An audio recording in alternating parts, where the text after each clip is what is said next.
Welcome to the Strategic Approach to the Fellowship Exam, the SAFE ICU course. My name is Arvind Rajamani. I am an intensivist working in a Nepean hospital and I am the course convener. If you want to register for this course, you can contact me on rrarvind@hotmail.com. Now, SAFE is an ICU fellowship exam preparatory course. It started off in 2009 as a written course, which was exclusively focused on the written component of the fellowship exam. And over the years, it's changed into several different avatars before the current one. Last year in 2014, we expanded the scope of the course to include clinical hot cases and vivas. But the difference between SAFE and a number of other courses is the amount of interaction that's available and the amount of specific feedback that's given to candidates to registrants who are not sitting the current exams as well. For the 2015 course, we've brought about really exciting changes. Virtually half the course is now full of workshops, which are small group workshops. So what we've done is to dispense with the didactic teaching model of one presenter with 20 or 25 or 30 registrants sitting in a room and replace that with a very interactive, closed, small group workshop pattern.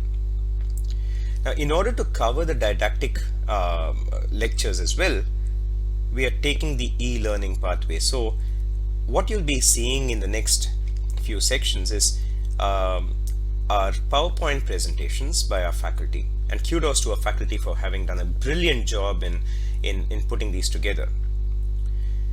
So you'll have all these lectures, you'll have to listen to all these lectures and see all these lectures, and to make sure that you are that you're paying attention, we're going to have some pre-course MCQs or pre-course tests, and then on the day of the course you will have very little repetition from these lectures, and what you'll have is a lot of application, a lot of examples, a lot of interactive work based on case studies.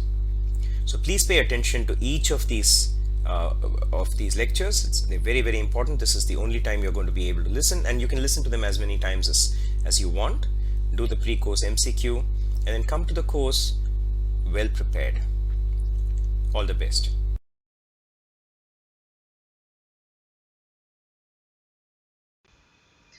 Hello everyone and welcome to this talk on ECG at the SAFE course at Nepean. My name is Dr. Arjun Chavan. I am currently working as a pediatric intensive care fellow at the Children's Hospital Westmead. Before I give this talk, I would like to give a strong disclaimer that most of you probably have more experience at ECG in adult intensive care than probably I have, and one of the main motivation for me to give this talk was to go through the basic generic principles of understanding the ECG, which might help us interpreting the different rhythms that you see in day-to-day clinical care. So the outline of this talk is to go through the basics of ECG, how it works, how is it recorded, and how it spits out the different waves which we have to interpret in the given clinical context. We'll go on to look at the different individual waves and some of their quirks. Then we'll move on to evaluation of the heart rate, the axis of the ECG, the rhythm with a particular emphasis on bradycardias and bundle branch block. And finally, I would go through some aspects of identifying chamber hypertrophy, ischemia, and infarction. As you may appreciate, ECG is a vast topic and it's impossible for me to cover all aspects of ECG in this talk. The purpose of this talk is to initiate certain basic principles which would help you interpret the given data. And I'm sure some of you may have questions around different aspects such as pacing, um, use of Holter monitoring, etc., which I am hoping to cover when we meet face to face at the course.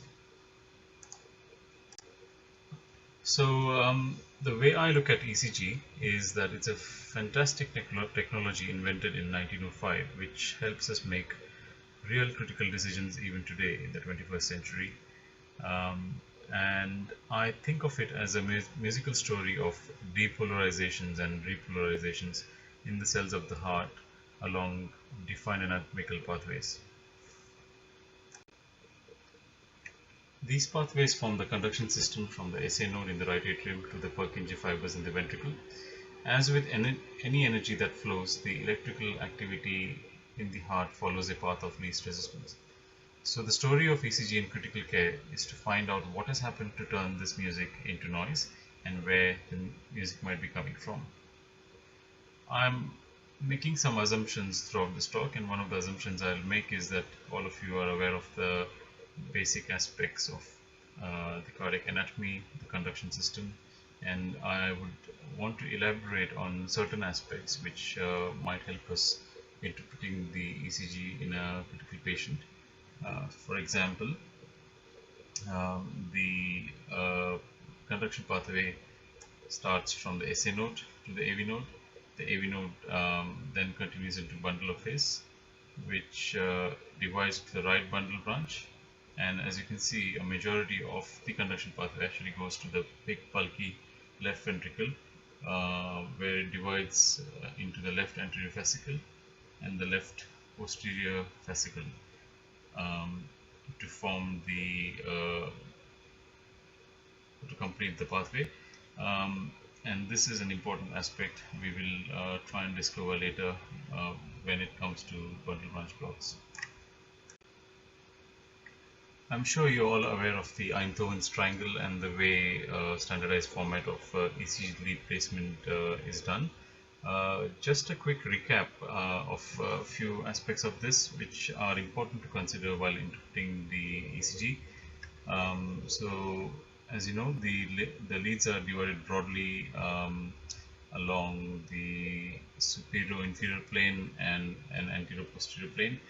In the superior inferior plane, you have the limb leads. So lead 1 pointing to the right at 0 degrees, lead 2 along the normal axis of the heart at 60 degrees, lead 3 at 120 degrees. Likewise, you've got the augmented limb leads with AVL pointing to the left shoulder, AVR pointing to the right shoulder, and AVF pointing to the foot. So what this does is it gives us a set of axes to look at a particular part of the heart. For example, as in this picture, leads 2, AVF and 3 would look at the inferior aspect of the heart. The lead 1 and AVL would look at the left lateral aspect of the heart, i.e. the lateral aspect of the left ventricle.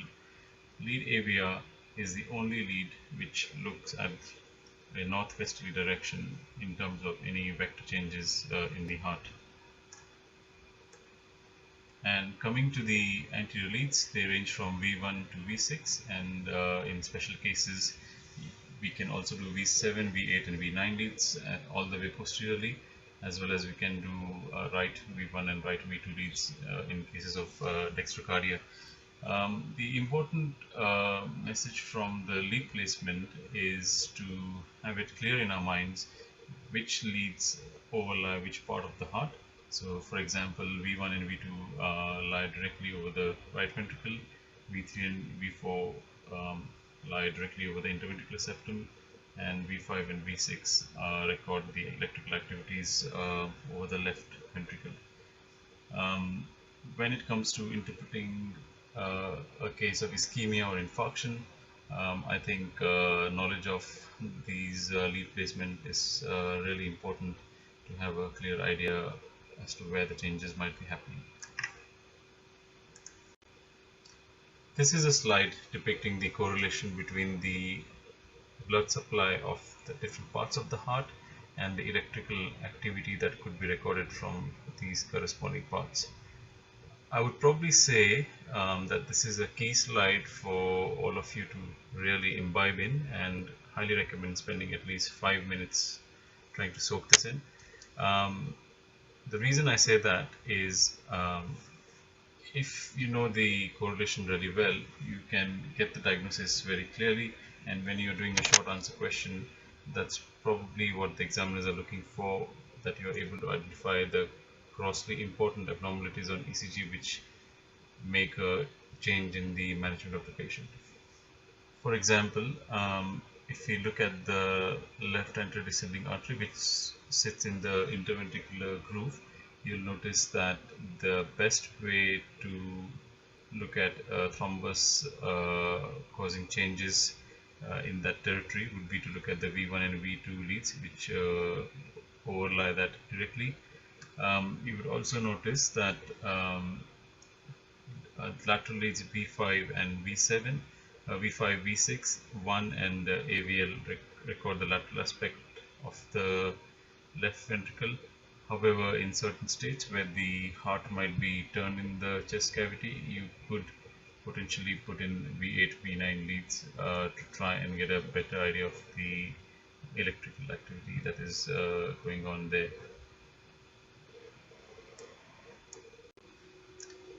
This is a slide to show you the effect on the recording of an ECG due to individual variation and movement of the heart in the thoracic cavity. For example, let's look at the P wave, which represents atrial depolarisation. Now, if you were to look at the P wave vector from the lead AVR, you would obviously expect a negative deflection.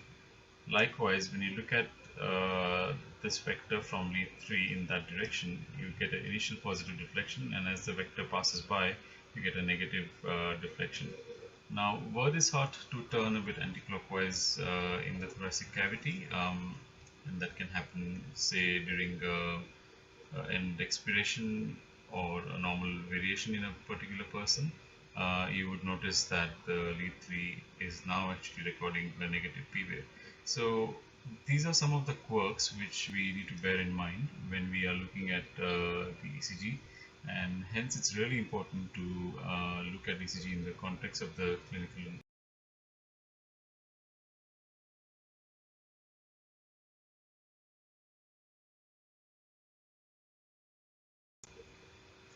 Now let's have a look at the standard ECG paper.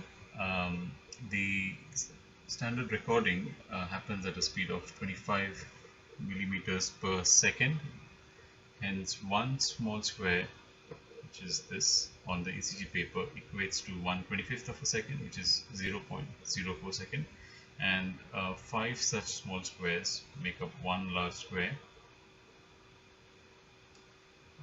which equates to 0.2 seconds.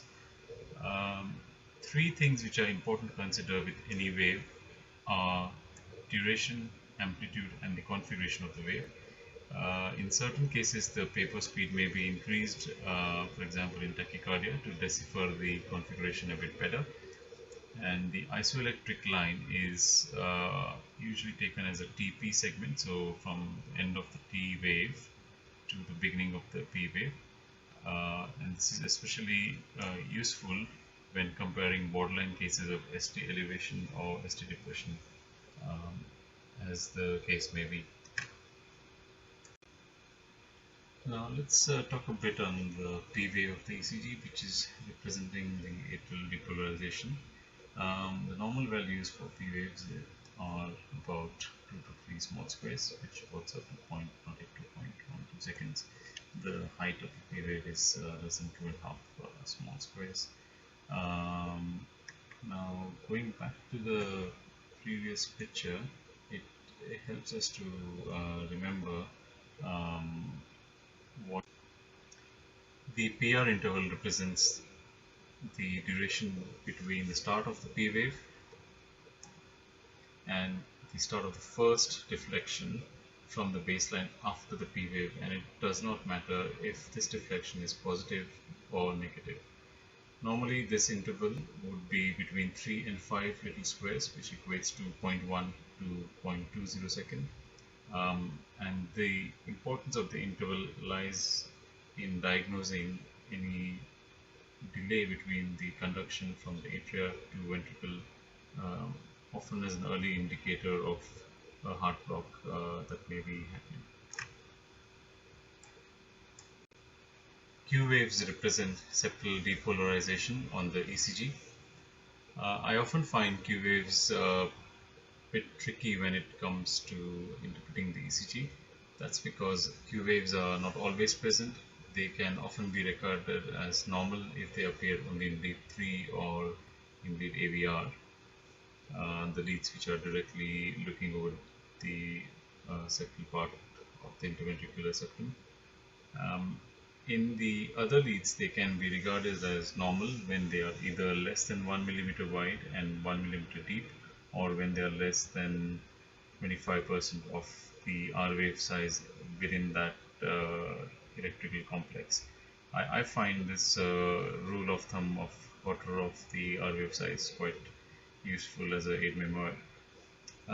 If a Q wave is sometimes only seen in lead 3, ask the patient to deep breathe and re-record the ECG as the Q wave often disappears. Um, this is akin to the changes in the P wave configuration that we can sometimes see in lead 3. The QRS complex represents the combined effect of the right and left ventricular depolarization. It should be normally less than 3 small squares in width or 0.12 seconds. And this is quite important when we look at certain heart rhythms where QRS is wider than 0.1 per second, suggesting some kind of a bundle branch block, or it's between 0.10 to 0.12 seconds, which suggests a kind of a honey block that might be happening. More of that later on the talk. The other causes of an abnormal QRS complexes are an abnormal pattern of activation that can occur with an accessory pathway, or ventricular ectopy, which changes the way the depolarization and depolarization happen within the new circuit of that ventricle. A few words on R wave progression. This is probably an important aspect of evaluating an adult ECG for infarcts. It is normal not to have an R wave in V1 often. However, it's important to see that the R waves increase in size across the chest lead progressively. The V6 may not be bigger than the V5 because of the way the V6 lead is placed. However, you would definitely want to see good progression from the V2 onwards to V5 in terms of the amplitude. And if that's really not there, it can be a sign of a prior anterior myocardial infarction, or even a new myocardial infarction. Again, based on the principle that the left ventricle is now stunned, which is why you're getting higher amplitude of R wave in the so-called unaffected right ventricle, as well as the extreme right areas of the left ventricle. The ST segment represents early ventricular repolarization, and hence is importantly affected in several conditions which interfere with this process, namely stress, ischemia, infarction, pericarditis, etc. The important point to note here for us is that the ST segment begins at the J point, which is the point here. This J point is normally isoelectric with the PR segment as well as the TP segment. Most of the other cases, the J point is either elevated or depressed, leading to further upsloping or downsloping of the ST segment respectively, and that is an indication to an abnormality in the ventricular depolarization. Isolated causes of J point elevation are a few, one of the important ones being hypothermia. T waves represents a majority of the ventricular repolarization, which, unlike depolarization, is a much active process. Um, Hence, the T wave is easily influenced by a variety of factors, from ischemia to dyselectrolytemia to hormonal effects. In terms of the ECG, it is typical and usually normal to find upright T waves in those leads that have normal R waves, with the amplitude being a third to two-thirds of the corresponding R wave. One of the interesting facets about reviewing previous ECGs is a phenomenon called as pseudo-normalization. Uh, in these patients who may have a previously inverted T wave from old infarct, a new ischemic event may cause these T waves to go upright. And this is useful to look at when evaluating a particular case. The QT interval is an important aspect of the ECG, and rightly for the same reason several exam questions are based on the QT interval as well. The prime reason for this is that the QT interval covers 40% of a normal cardiac cycle and is significantly dependent on the heart rate, allowing for proper ventricular repolarization.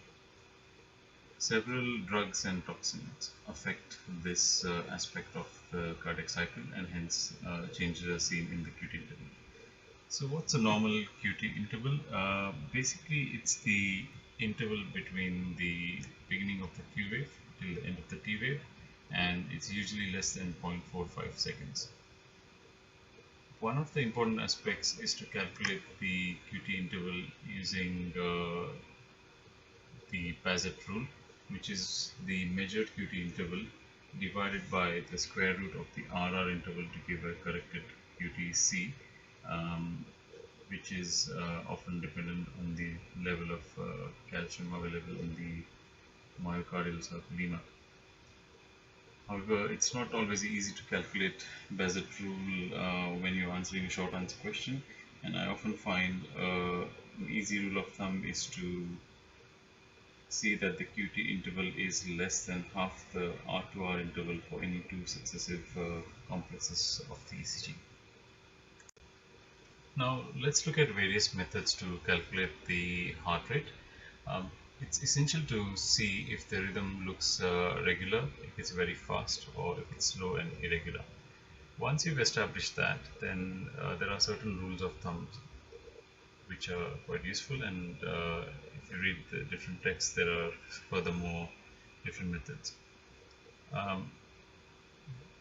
For regular rhythm, the rate could be calculated by calculating the number of large squares between each consecutive R wave and dividing 300 by this number.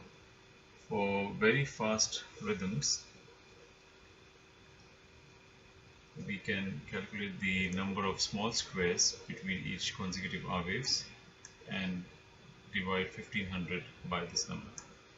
For slow or irregular rhythms, it's useful to mark 3 seconds worth of large boxes on the ECG strip, i.e. 15 boxes, since each large box represents 0.2 second.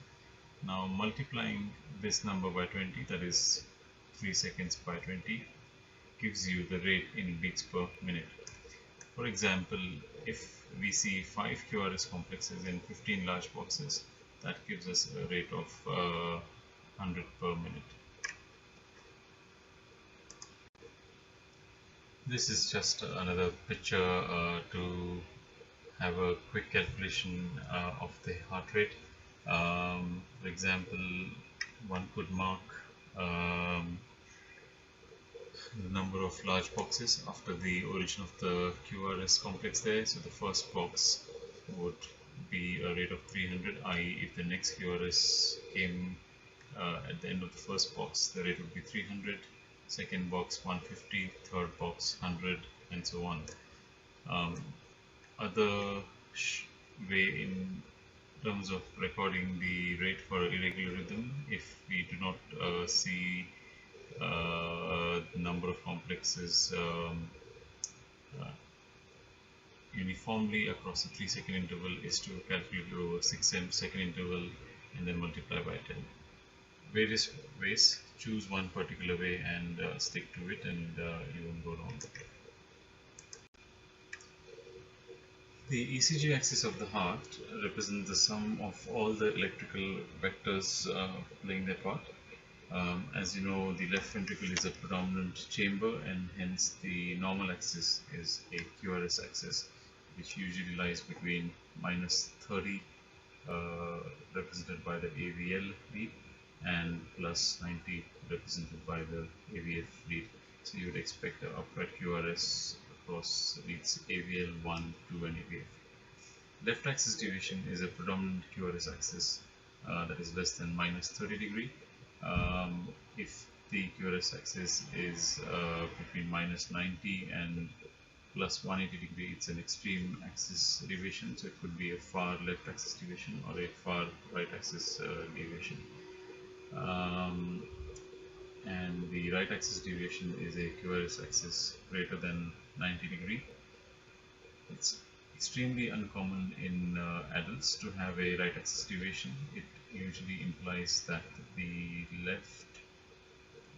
vectors that lead to left axis predominance are affected. So for example, in anterolateral myocardial infarction, the predominant amplitudes are recorded from the unaffected right ventricle. Hence, you can often see a right axis deviation in that situation. Let's look at this example of a 40-year-old male who presented with acute breathlessness. The ECG here is showing predominant changes in the inferior leads. For example, in lead 3 there's a prominent Q wave, as is a prominent Q wave in AVF, and a Q and R wave almost equal in amplitude in lead 2. So this is an example of inferior myocardial infarction. Now, if we were to look at these inferior leads and the axis individually, it would show us that lead 2, which is at 60 degree, is isoelectric. So the axis must be either perpendicular to it, either in this direction or in this direction. If you look at lead 3, it's predominantly negative. Normal positive lead 3 would indicate axis in that direction. However, being negative, it is probably at about 1 o'clock position. And likewise for AVF being negative, it's at from lead 12 o'clock position. So this is an example of a left axis deviation in a setting of inferior wall MI. In the next few slides, we'll look at these two methods of determining the axis, which would make us think as to why has that heart deviated in the axis and what might the underlying pathology be. Could it be extra voltage as in hypertrophy? Could it be reduced voltage as in infarction or ischemia? Or could it be an abnormal voltage as in a congenital heart disease? For the purpose of this exam, I am not going to dwell further on congenital heart disease. However, if any of you is interested, I am happy to talk to you during the lecture at the course. Basically, two well-described methods. The first method is called as a quadrant method. You look at lead 1 and lead AVF. So, for example, in this ECG, lead 1 here is positive by 5, 5 and another 4, so roughly 19 squares. However, lead AVF is negative by roughly, I think, 6 squares. So, if you were to plot that on a heart chart, lead 1 is going correctly that way. However, lead AVF, instead of going down, is going up. So if for example we used this point as a reference point, and I marked about 19 millimeters here and another, how should we say, 8 millimeters here, the axis would be in that direction. So just give up a left axis deviation, or maybe a borderline left axis deviation, and it's probably around minus 40 degree rather than minus 90 degree. You could also use the isoelectric lead method. So you try and find out the lead uh, which looks isoelectric. So in this situation, lead 2 looks isoelectric. What it means is that the equal number of positive R, R wave as well as equally negative Q wave which balances itself. So then you look at a wave that is normally perpendicular. Sorry, then you look at a wave that is normally perpendicular to lead 2, which could be in this direction or in that direction. So then you look at what are the other leads doing. So now that we know that the lead AVF is negative, then the axis is likely to be towards that direction, which is left axis deviation.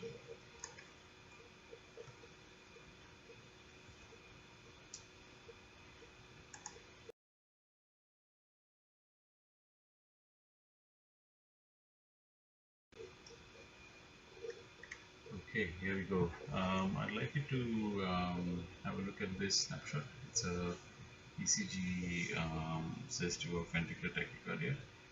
Can you use the isoelectric method or the Courtney method and work out the axis in this slide? Pause the talk here if you can and spend some time to see if you can work out the axis yourself.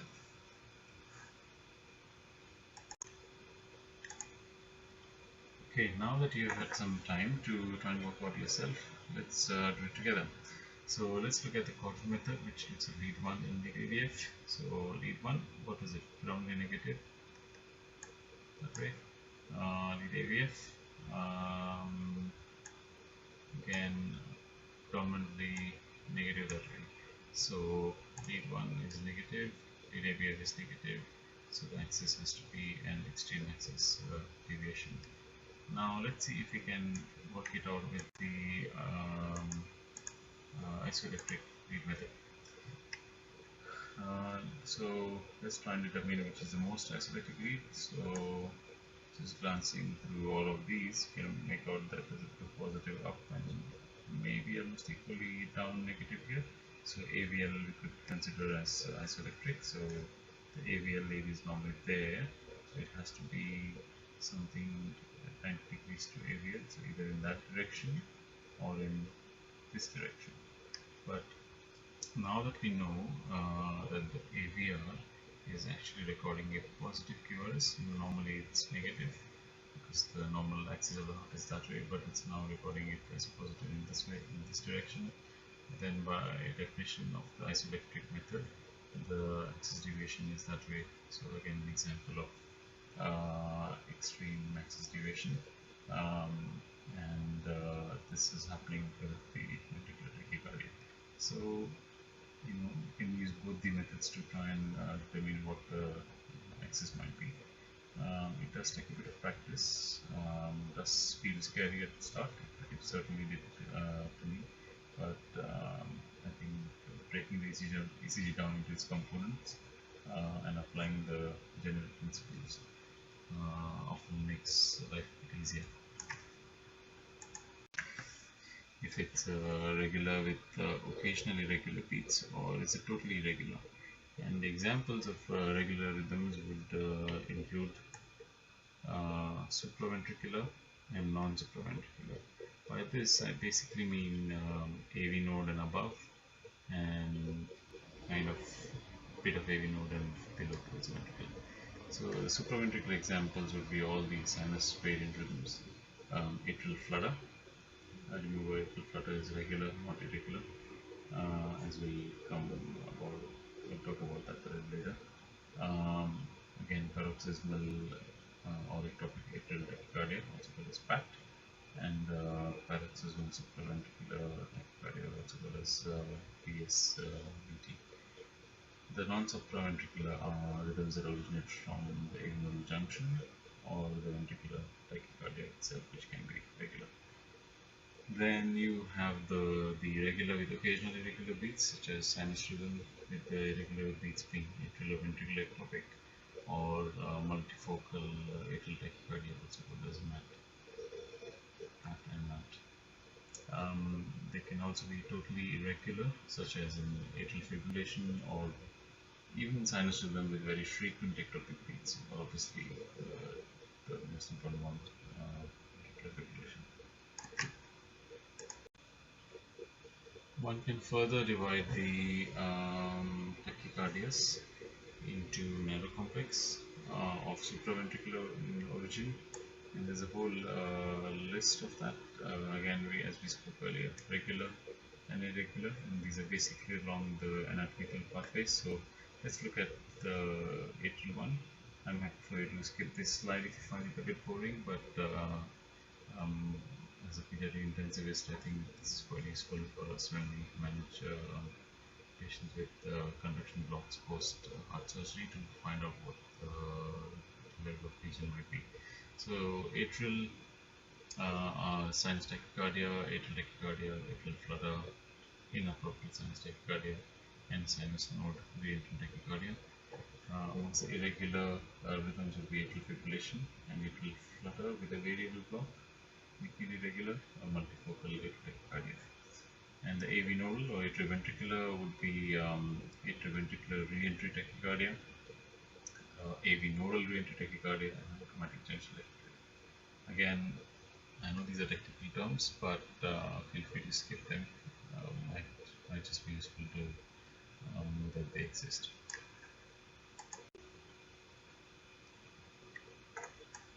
Okay, the other way to look at tachycardia is also broad complex tachycardia, which one would have a low threshold to treat. And these include regular and irregular. Once regular are ventricular tachycardia, an antiatromic atrioventricular re-entry tachycardia, and any regular supraventricular tachycardia with aberrant conduction, for example, due to bundle branch block or rate-related aberrancy.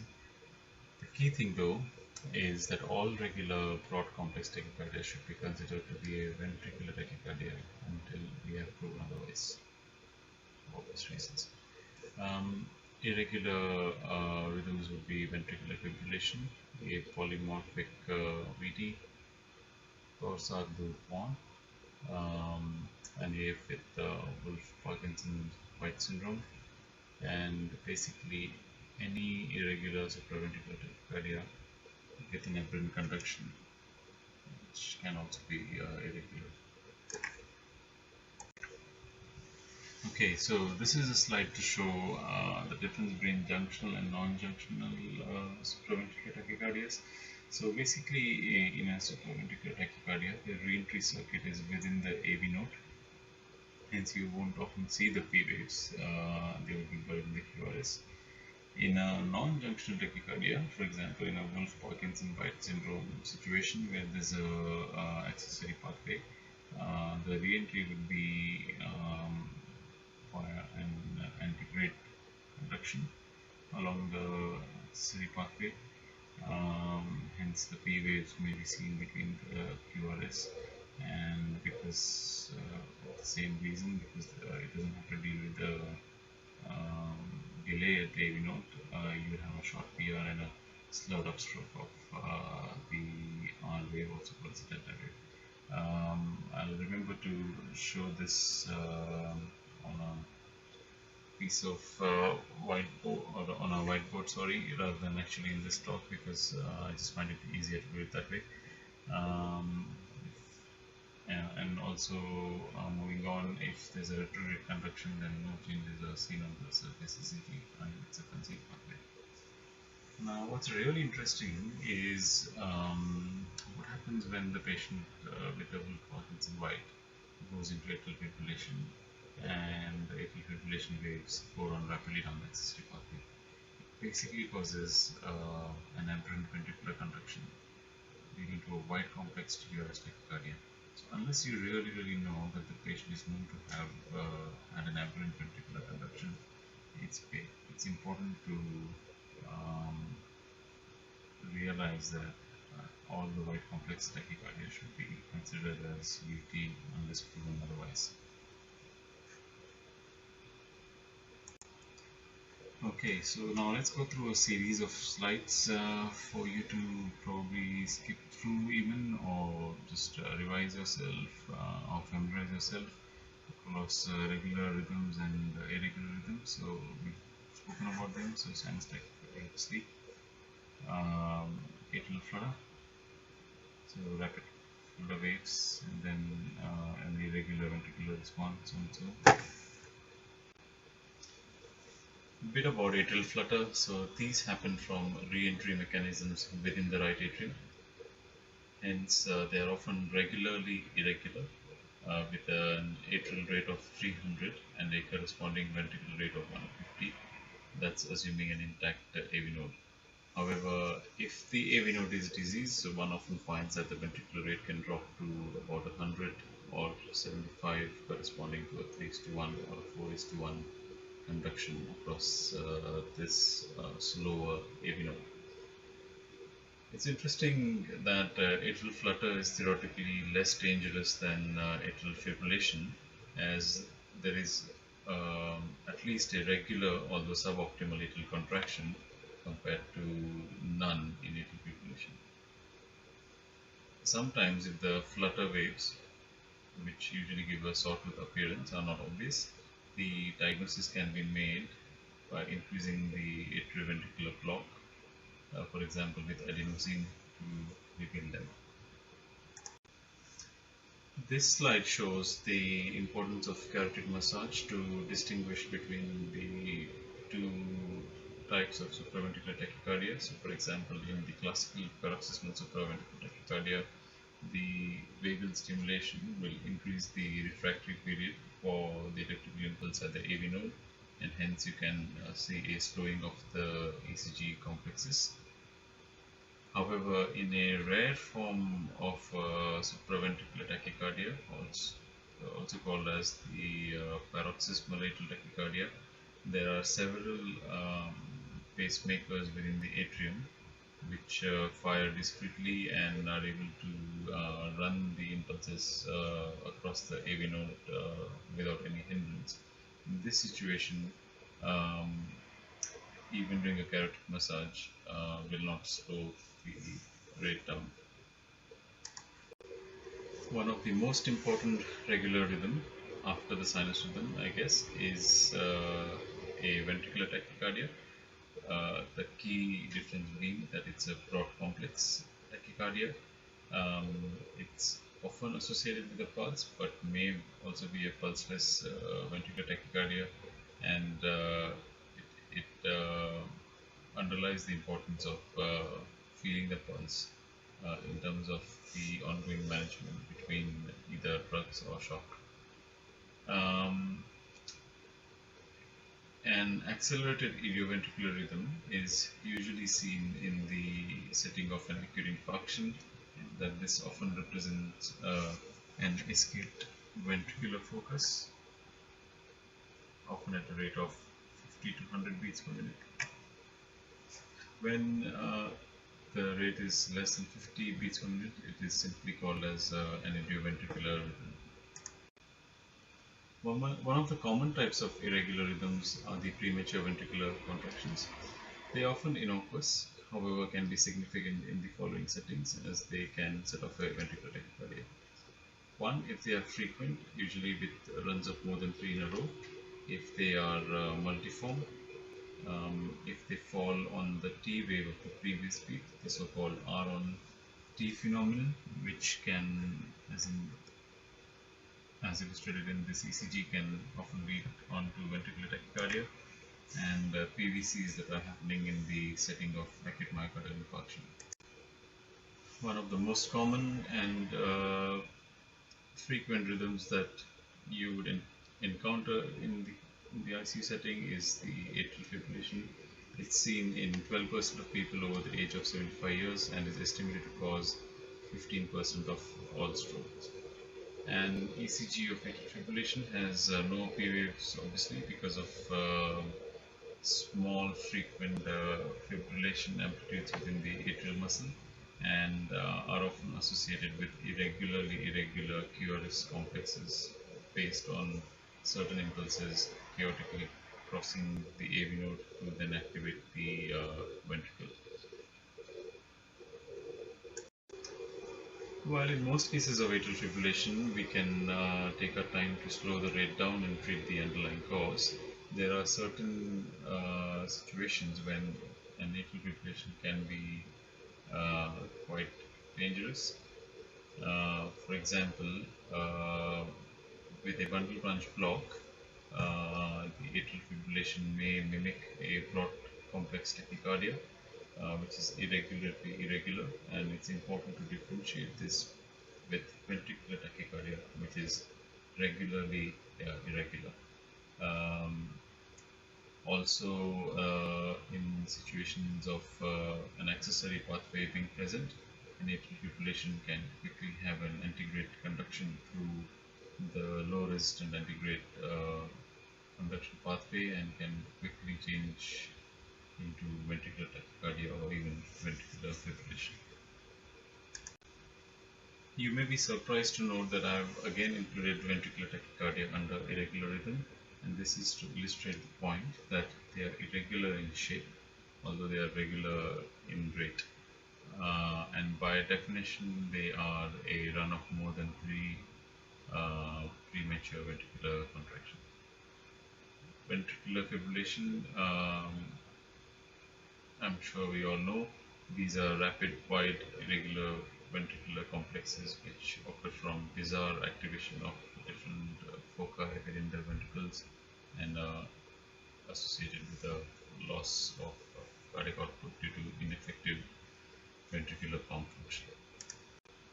A few more interesting aspects around ventricular tachycardia. They often occur because of a re-entry circuit within the ventricle which rapidly depolarizes the ventricular muscle in an organized manner, often happening around an area of scar in the ventricle. Hence, more than 50% of cases of ventricular tachycardia have an associated ischemic heart disease. Torsade du pont, also called as twisting of points, is a special form of ventricular tachycardia, which is by definition associated with a prolonged QT interval, often more than 600 milliseconds. The QRS interval is prolonged either from a congenital or an acquired cause, and this often forms the basic stem of a favorite question in the CLSM exam.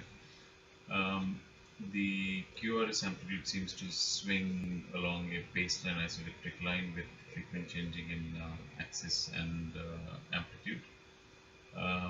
In Torsade du pont, the morphology of the QRS complex varies from beat to beat, with the ventricular rate varying from between 150 to 50 beats per minute. It's important to reflect on the fact that the etiology and management of Torsade are in general quite different from those of garden variety ventricular tachycardia. In particular, the use of group 1A antidystrhythmic drugs, which tend to prolong the QT interval, can have disastrous consequences in Torsade. Just a point to note, the stem of the question can often go on into causes of congenital QT prolongation, further management such as referral of the patient's relatives, etc. So I think this is a topic well worth reading for the exam purpose. One of the important questions to answer is how do we differentiate between ventricular tachycardia and a paroxysmal supraventricular tachycardia with an aberrancy. There are a few clinical clues in this situation. Obviously, being a ventricular response, carotid massage does not change the ventricular tachycardia wave in any way. A PSVT may terminate unless it's a form of paroxysmal atrial tachycardia. A ventricular tachycardia may often give Canon A waves. In a paroxysmal supraventricular tachycardia, that's not usually seen because there's usually no regurgitation from the ventricle. In terms of the ECG, AV dissociation may be seen in ventricular tachycardia, and it's usually not seen in paroxysmal ventricular tachycardia. Fusion beats are common in VT. They are uncommon in PSVT, and all the pathology is happening at the atrial level. The initial QRS deflection may differ from a normal QRS complex for the same reason that the pathology lies within the ventricular musculature, hence the depolarisation is reflected as a normal QRS wave. The initial QRS deflection here is same as a normal QRS complex.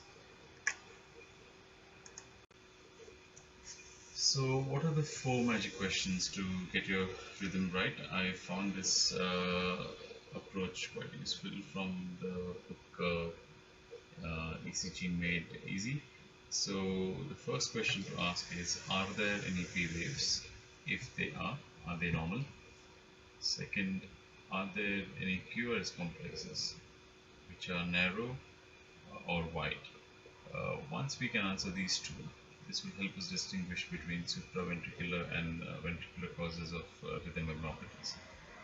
Third question would be, what is the relationship between P waves and QRS complexes? If there is no relation, then consider AV dissociation. Finally, work out if the rhythm is regular or irregular in its configuration. So this is an example of a normal ECG with the 4 questions answered. Are the P waves present or not present? Are the QRS complexes narrow? For example, here they are less than 0.12 seconds wide. Is every QRS complex preceded by one P wave? That gives a relationship between the P and QRS, suggesting that there's no AV dissociation here. And overall, is the rhythm regular or irregular? In this case, it's an obviously regular sinus rhythm. Now let's look at some of the typical bradycardias that can be seen. The classical one is a complete AV block when there is no relationship whatsoever in the P waves and the QRS. A complete heart block is caused by a disease in either the AV node, the bundle of his, or both divisions of the left and the right bundle, also known as trifascicular block. The ventricular escape rhythm in this situation often has a wider QRS complex and is slower. Continuing with the types of heart blocks, a first degree heart block often happens following a pathology at the level of AV node. It's usually defined by a prolongation of the PR interval, as is evident in this slide, where the PR interval is approximately 0.24 seconds. Few of the interesting aspects in terms of diagnosis is to note that the AV node is supplied in most of the people by a branch of the right coronary artery. Hence, a first degree heart block may be a manifestation of an inferior wall infarction following involvement of the right circumflex. PR interval again is defined as more than 0.2 seconds, which is 5 small squares on the ECG strip. Second degree heart blocks are broadly of 2 types, classified by Mobitz as type 1 and type 2. The key difference being, in Mobitz type 1, there is a progressively lengthening PR interval until atrial impulse is no longer conducted across the AV node and a QRS complex is missed. The ratio between the P and QRS complexes can often vary and could be from 3:2 or 4:4 or even 2:1 in severe cases. In Mobitz type 2, there is an occasional P wave with no following QRS complex. However, on the conducted beats, there is a constant PR interval. So this is how you differentiate a Mobitz type 2 from a complete heart block. In a complete heart block, there is no relationship between the P wave and the QRS. whereas in the Moffitt's type 2, whenever there is a QRS that follows a P wave, there is always a constant relationship between these two. A complete fascicular block is defined by a QR duration of more than 3 small squares, which is 0.12 seconds, while a hemiblock is usually between 2.5 to 3 small squares, which is 0.10 to 0.12 seconds. The relevant anatomy we touched upon earlier in the talk. The left anterior descending coronary artery supplies both the right bundle and the left anterior fascicle. The left posterior fascicle is supplied by the posterior descending coronary artery, a branch of the right coronary artery in 85% of the cases, and a branch of the circumflex in the other 15%. This is quite important to remember from an exam purpose, because often you will get ECGs which are reflective of say for example the inferior wall myocardial infarction, in which you will see a left posterior hemiblock because it's the right sided coronary artery which supplied the left posterior fascicle, and so on. Sometimes more than two fascicles are involved in the heart, and it's important to have a review of the relevant electrophysiology. So for example, the right bundle branch block is diagnosed by the M-shaped complex in B1, that is more than 0.12 seconds, i.e. 3 small squares wide. A left anterior hemiblock is diagnosed by the presence of left axis deviation, dominant R waves in lead 1, AVL, and a dominant S wave in 2, 3, and AVF. One easy way to think about this is because of the left anterior fascicle being involved, most of the electrical impulses pass through the left posterior fascicle, which is why you get a dominant S wave in the inferior leads 2, 3, and AVF, and you also get dominant R waves in leads 1 and AVF. A bifascicular block, which is right bundle branch block plus left anterior bundle branch block, should raise significant concerns of left anterior descending artery disease from myocardial ischemia. Other causes often are significant hypertensive heart disease, myocardial infiltration, or previous surgery for congenital heart disease, which will be usually rare in the adult setting. This is a useful mnemonic slide to show the Morrow-William or William-Morrow relationships to diagnose either a right bundle branch block or a left bundle branch block. Let's look at it one by one. In the ECG on the left, you would note that the QRS shape from V1 to V6 is M-shaped. Is M-shaped in the right lateral leads and W-shaped in the left lateral leads. It's a bit more evident here and maybe a bit here. So that indicates a right bundle branch block. If the QRS is the reverse, i.e. W-shaped in the right lateral leads, V1 to V3, and M-shaped in the extreme lateral leads, P5, V6, it's more suggestive of a left bundle branch block. Important to note that right bundle branch block can often happen in clinically non-significant causes, whereas left bundle branch block is always significant by default. Once again, left bundle branch block is never a normal finding. The commonest causes are ischemic heart disease and hypertensive heart disease. The presence of a new bundle branch block in a patient with chest pain suggestive of myocardial infarction should be treated as an acute myocardial infarction. Left bundle branch block can however be transient, occurring during a myocardial infarction, or can also be rate dependent in a diseased left bundle branch conduction pathway. As alluded to earlier when we were talking about the bifascicular block, a left anterior fascicular block is diagnosed with left axis deviation, a dominant R wave in leads 1 and in AVL, and a dominant S wave in the inferior leads 2, 3 and AVF. We've already discussed why this happens. Okay, from what we've discussed so far, I'd like you guys to pause this talk and try and see if you can work out what this rhythm strip is showing, and then we can continue the talk on to the next slide where we get the answer. It may sound a bit complicated initially.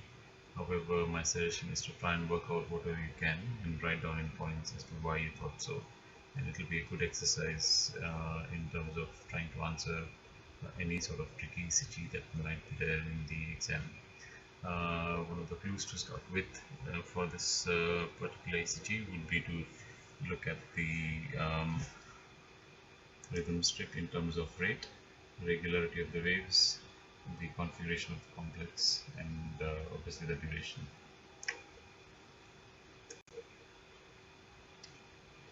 Okay, I'm hoping that you've been able to work it out. If not, here's the answer.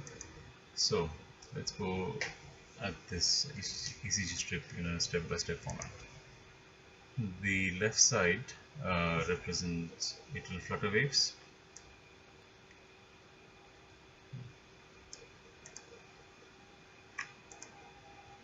This is followed by a long sinus pause,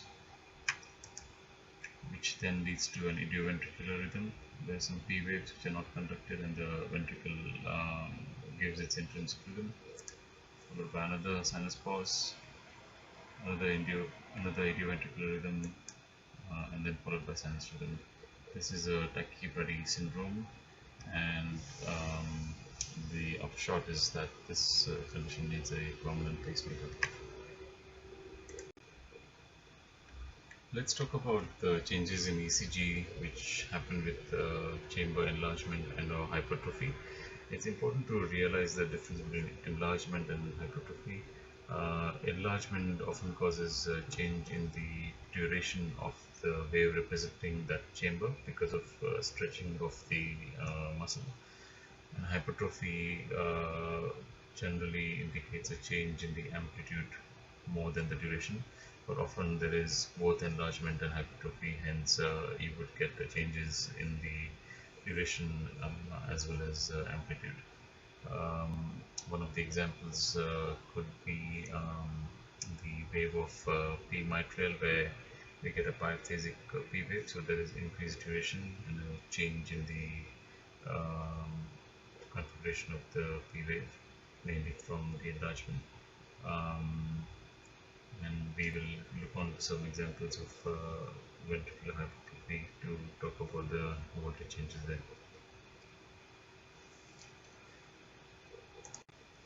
Okay, hypertrophy is a difficult topic in ECG interpretation because there are several algorithms which describe right and left ventricular hypertrophy. I've tried to simplify this for the purpose of the exam as well as bedside confirmation. So simply put, in right ventricular hypertrophy, the right ventricle has to sufficiently beef up to pull the electrical vector away from the dominant left ventricle, ideally more positive than 100 degree. I mean the axis to be more positive than 100 degrees. Likewise, the amplitudes are affected, causing a disruption in the usual R by S wave progression across the chest leads. So let's have a look at it. In the ECG on the left, you notice very prominent R waves in lead 3 in the limb leads, because lead 3 points that way.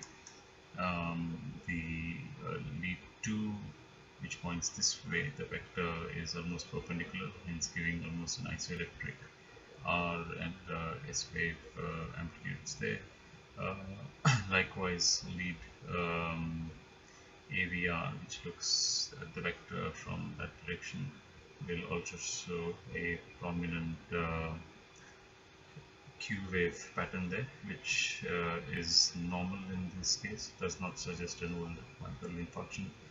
And at the same time, lead 1, which looks at the vector from this direction, shows a negative a prominent S wave. Looking at the limb leads, again the R by S progression changes, so you will see prominent R wave in the V1, V2 compared to the S wave. However, more prominent S waves in the lateral leads. If we think about it, the V1, V2 is probably somewhere there, which gives you the R and S wave effect, and V5, V6 are already there, which gives you much of an S effect, as in a negative vector, because the pull is towards the right ventricle.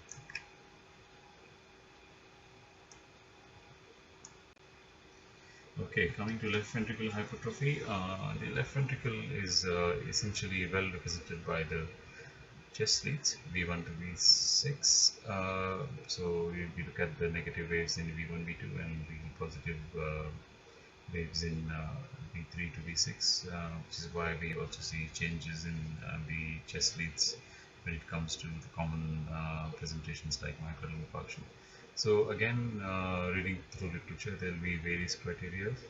One of the useful ones I have found are the presence of a tall R wave in V5 and V6 associated with a deep S wave in V1 and V2, and the sum of this R wave with this S wave should be more than 35 millimeter. This criterion itself is highly sensitive and almost highly specific. But sometimes we do not see all these changes, so the other useful criteria are to find a prominent R wave in V5, which is more than 26 millimeters, or R wave in V6 more than 18 millimeters, or sometimes a tall R wave in V6 compared to V5. One of the important uses of augmented leads is also to determine left ventricular hypertrophy, especially if you've got an ECG where you don't have all the chest lead recorded. One of the most sensitive criteria is the presence of tall R waving lead AVL of more than 13 millimeter. Just as a quick recap, if we think that's the central reference point of the heart, lead AVL points in that direction. So with a left ventricular hypertrophy, you get an R wave of more than 13 millimeter in that. There are other criteria as have been enlisted, but I would really not recommend that you try and memorize all of them. Okay, let's look at this example of a patient with hypertrophic obstructive cardiomyopathy who also has left ventricular hypertrophy. So as we looked at the criteria, the easiest one, I guess, is to look in lead AVL, and I apologize for the poor quality of this image, but it's almost about 16 millimeters over there. Additionally, you can apply the criteria we talked about in the chest leads, where the sum of R wave in V5, V6 plus the S wave in V1, V2 is more than 35 millimeter. I mean, here you can see a really tall R wave in V5, which by itself is diagnostic of a left ventricular hypertrophy. And what is interesting in this slide is to look at what is happening in re-polarisation in those leads where the R wave is really tall. You see there is a bit of T wave inversion and abnormality in re-polarisation, and this might indicate early changes of ventricular dilatation happening. The inverted T waves here are suggestive of early ventricular dilatation, which is why we're getting re-polarisation abnormalities.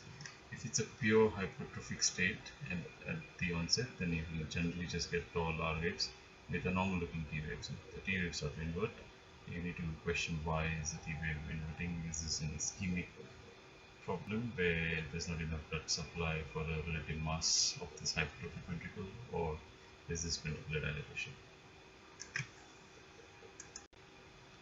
Now let's focus on some of the snippets about certain common conditions. Again, I wouldn't go in to details on these conditions, and I would suggest you read about them from a standard ECG book.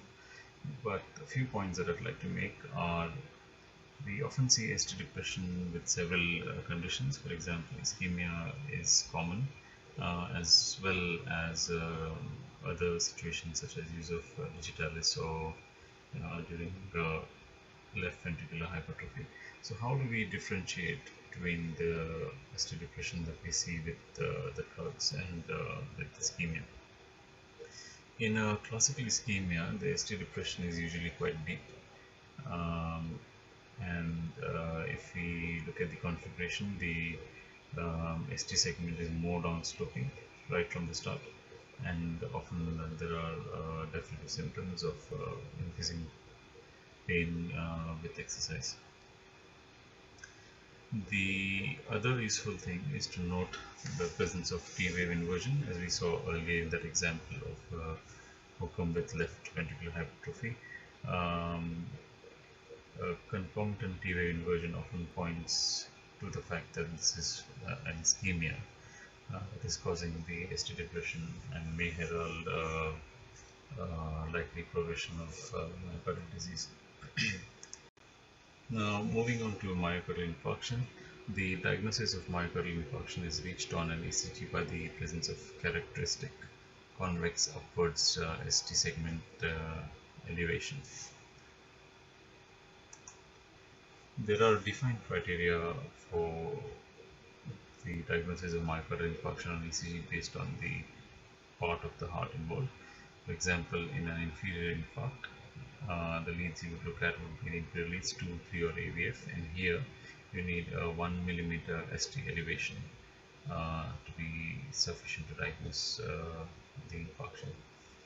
In an anterior infarct, you would obviously look at the chest leads, which are V1 to V6, and you would diagnose anterior infarct on the basis of 2 millimeter or more ST elevation in at least 2 or more contiguous leads.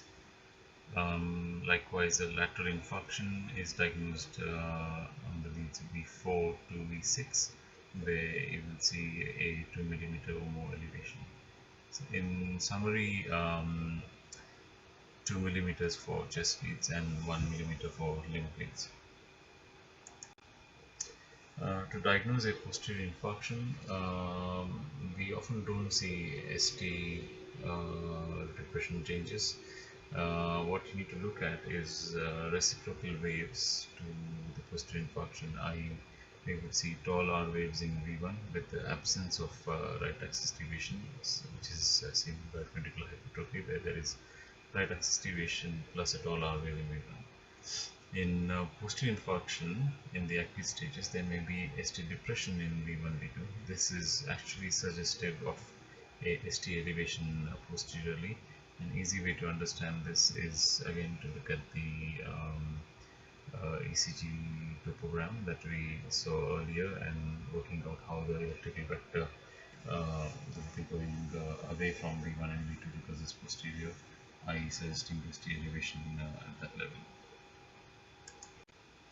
Once again, just an aid memoir for you guys to remember the different regions of the heart and the classical findings in the infarctions and ischemia.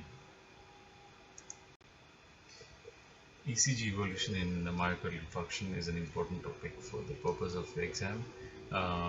As you know, the different stages are divided into hyperacute, acute and subacute. In the hyperacute state, there are tall and peak T waves, which are the first sign happening in a few minutes.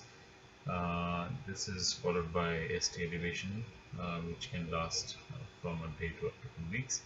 Important to remember that this is classical, and sometimes you often just have ST elevation at the start, or you have a slightly delayed onset of tall and peak T waves, and it's indicating it's important to have monitoring on serial ECGs.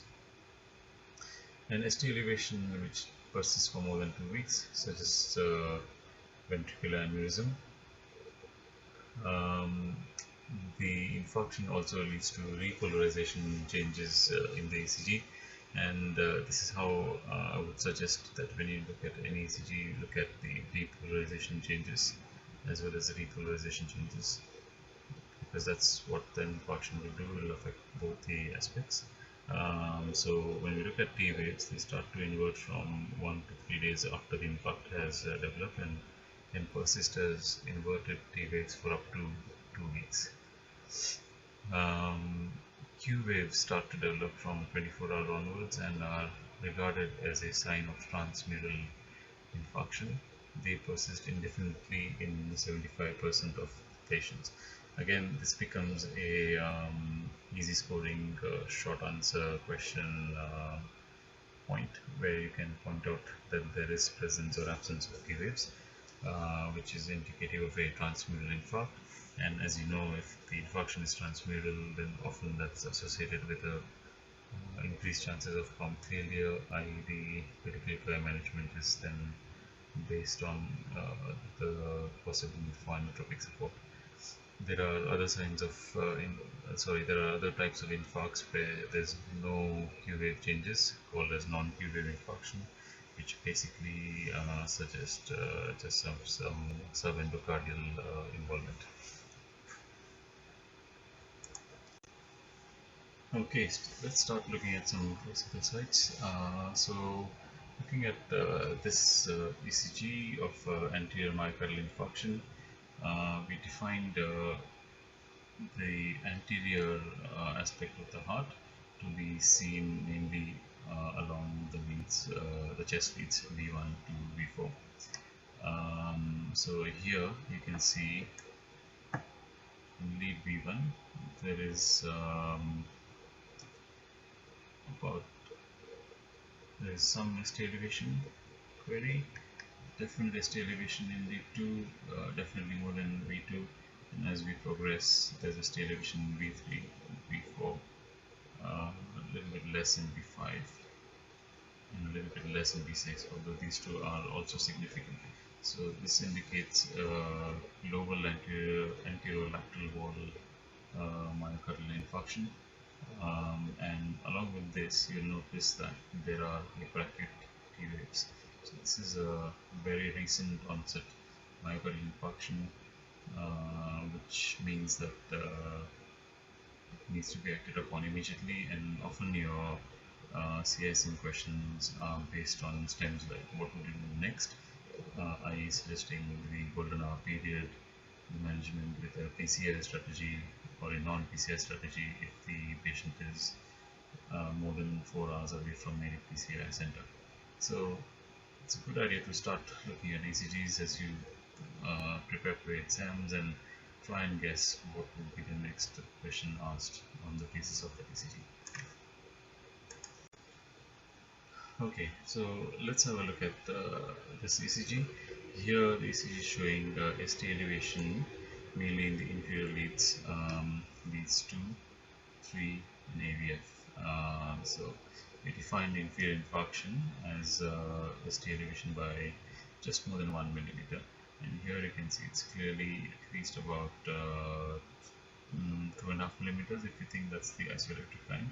So I can't make the pointer go more sharper than this, and you can see in V3 compared to the isoelectric line there's just about a 1 millimeter elevation here, more than 2 millimeter elevation in the AVF. Once again, to reiterate, the important thing to note is that the right coronary artery gives a branch to the sinus node in 60% of the people and to the AV node in 85%. So the occlusion of the right coronary artery often leads to disturbances in the conduction system. So it's good to look out for heart blocks in inferior myocardial infarction. And for me, as a pediatric intensivist with almost no adult medicine experience, other than a brief stint in anesthetics, um, I found this quite useful in my early learning to try and correlate the ECG changes to the relevant anatomical area, and then also looking at the blood supply to that area being linked to other aspects of the conducting system, to then see if I can work out if there's a heart block or not. But that's just the way I did things, and I'm sure you guys are much more smarter than me, and there could be a better way of doing it. Okay, let's look at this slide with an ECG showing pathological Q waves in 2 or more segments of V1, V6. As we define pathological Q waves, they have to be more than 1 millimeter wide and 1 millimeter deep, or more than a third of the R wave amplitude. And here you can see significant Q wave voltages across V1 all the way till V5.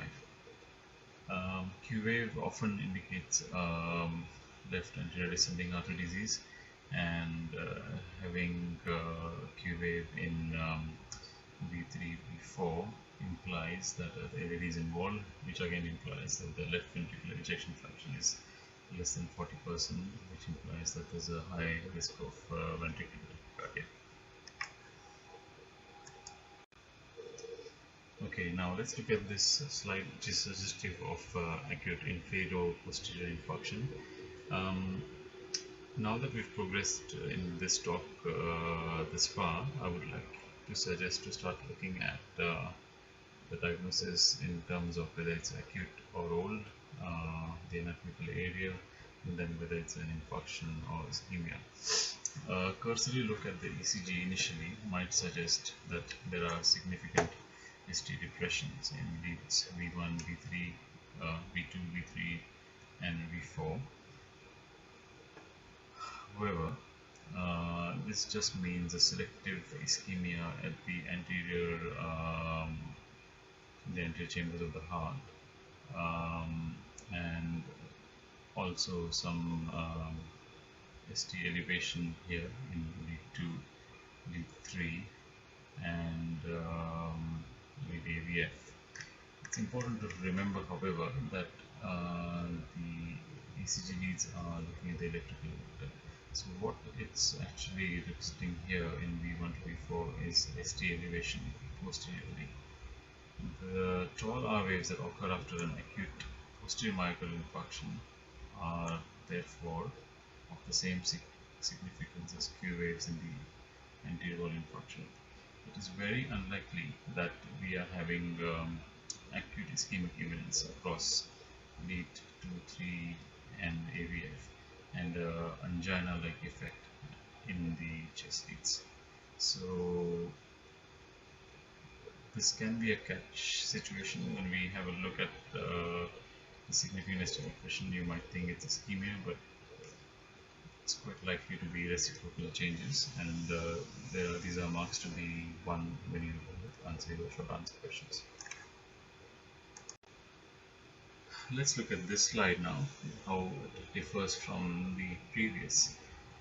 Here you can see the presence of Q waves in the inferior leads 2, 3, and AVF, as well as tall R waves, especially in lead V2, a bit in lead V1, although not fully convinced, but definitely lead to really tall R waves. It might make you wonder if there's any right ventricular hypertrophy. However, the presence of Q wave along with this tall R wave is more suggestive of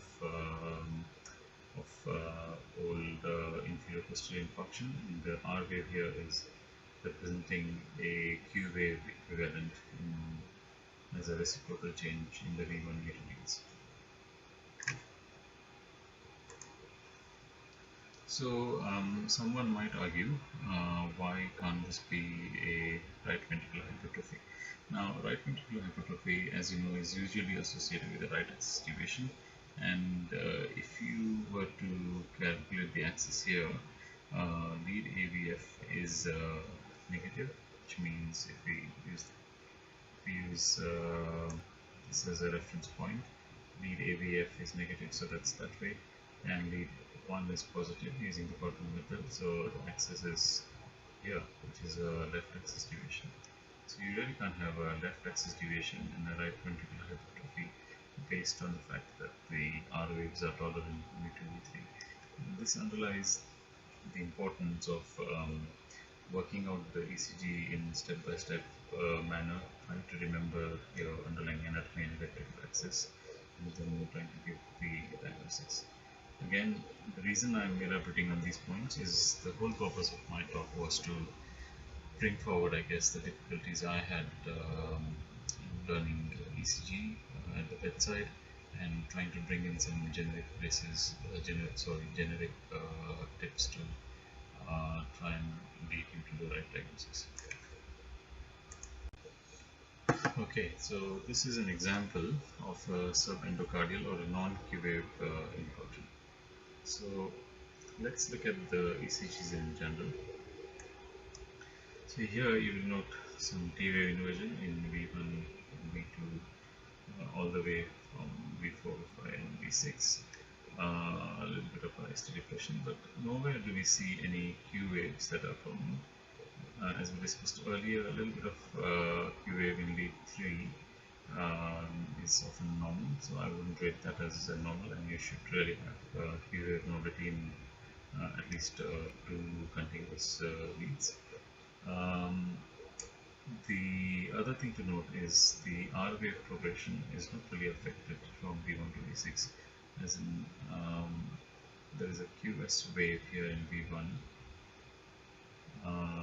but there is progressive R wave formation, which indicates that the whole of myocardium is not involved to allow us to form these R waves, and this is an example of a subendocardial or a non-Q wave infection. What the ventricular rate is, then comment on whether the ventricular complexes are regular with irregular beats, or are they irregularly irregular. Then go on to look at the T waves and comment whether they are normal, abnormal, or absent. Then go back and look at the PR interval. Is this normal, short, prolonged, or variable? Then go back and look at the QRS complexes. Are they normal or abnormal in width? Can you see pathological Q waves in some leads? Yes or no? The ST segments, are they normal, elevated, depressed, both, or just bizarre? This is important to look at certain ventricular rhythms where all we see is just the swing in the ST segment. Then look at T waves and comment on whether they are normal, inverted, or non-specific. Then comment on the axis, which is if it's normal, right axis, left axis, and then work out your diagnosis. So these are the list of references that I used mainly for this talk, plus some other reading that I did on the internet. There are extremely useful sources on the web. I would suggest looking up different ECG quizzes and questions to consolidate your knowledge in ECG.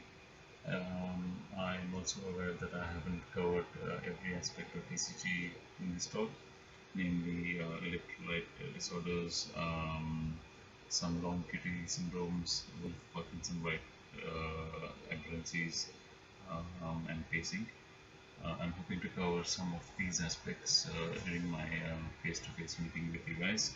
I would like to end this talk just by giving a brief comment on the type of questions that you would expect in the exam. Remember that the exam is not meant to be a trick exam. The questions are usually very straightforward based on the work you do day to day in the ICU. Often you get a common stem about a patient presenting with, say, breathlessness, sudden collapse, etc., etc. Then you get a ECG given, which will give you the diagnosis that you can work out. Usually, try and work out whether it's an urgent, life-threatening situation, which it usually is, and what would be the differential diagnosis, your first kind of management. And then there are marks to be awarded for certain